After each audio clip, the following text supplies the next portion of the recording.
요즘 나는 되는 일이 없다. 직장에서는 문제가 생겼고 여자친구마저 나를 떠났다. 지금까지 살면서 이렇게 힘든 적은 없었다. 그래서 매일 신에게 기도했다. 제발 나를 이 불행에서 건져내어 환히 빛나는 삶을 살게 해달라고. 어느 날 신이 나타나서 내 기도를 들어주겠다고 약속했다. 그런데 한 가지 조건이 있었다.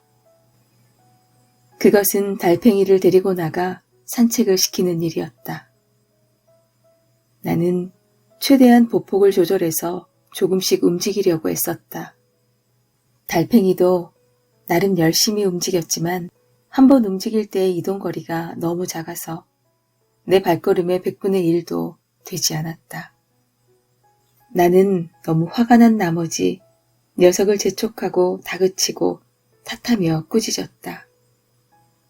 달팽이는 몹시 미안해하며 나를 보았는데 마치 난 최선을 다하고 있어 라고 말하는 것 같았다.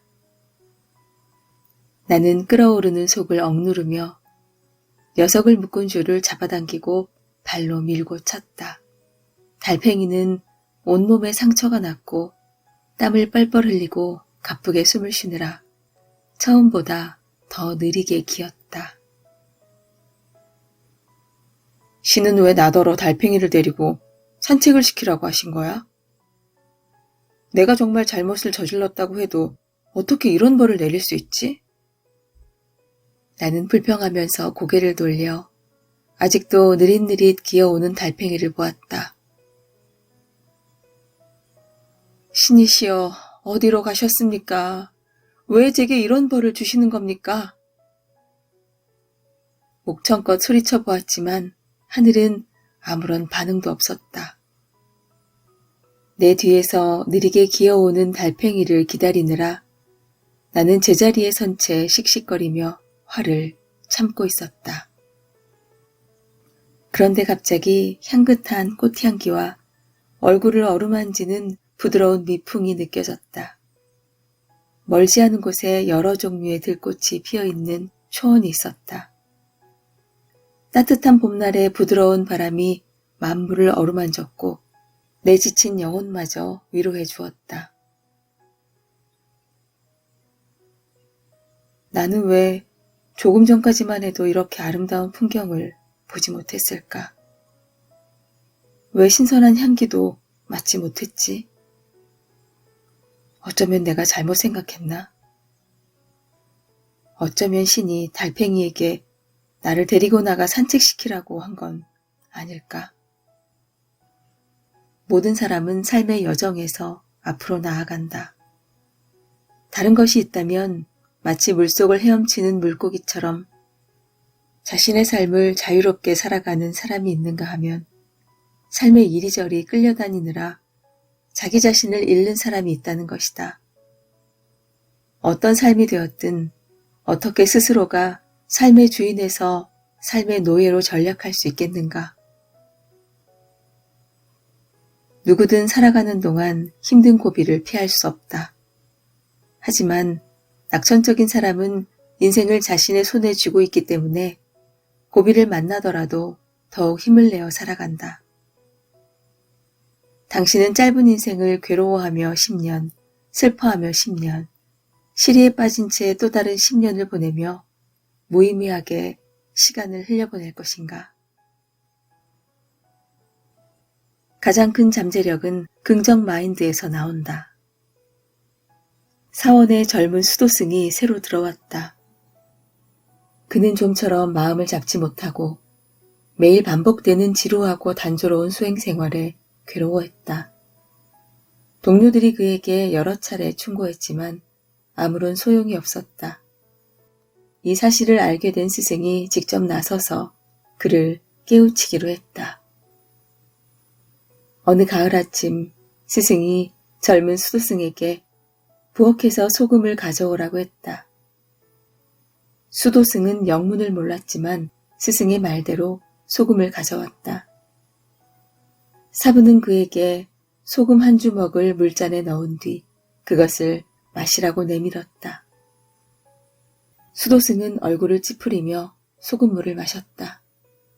스승이 물었다. 맛이 어떠하냐? 수도승이 대답했다. 짭니다.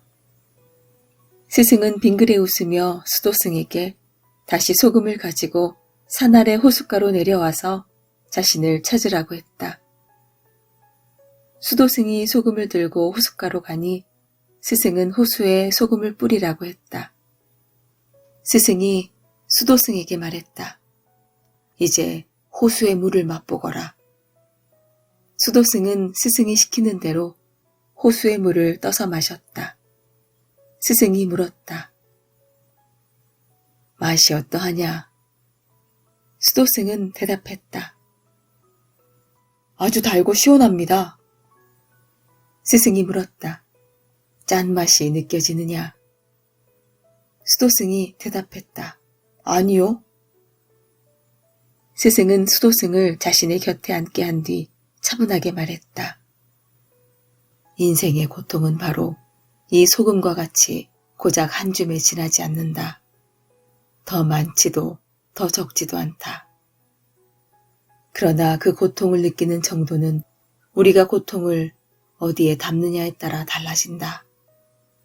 네가 이 고통을 작은 물잔이 아닌 호수에 담는다면 너의 고통은 희석되어 아무것도 느껴지지 않을 것이다. 수도승은 스승의 가르침에 무언가 깨달은 듯 고개를 끄덕였다. 그날 이후로 그는 경건하게 수행에 임했다. 행복한 사람이 행복하게 사는 것은 그의 삶이 순조롭기 때문이 아니다. 그가 긍정적인 태도로 자신의 실패와 좌절을 대하기 때문이다.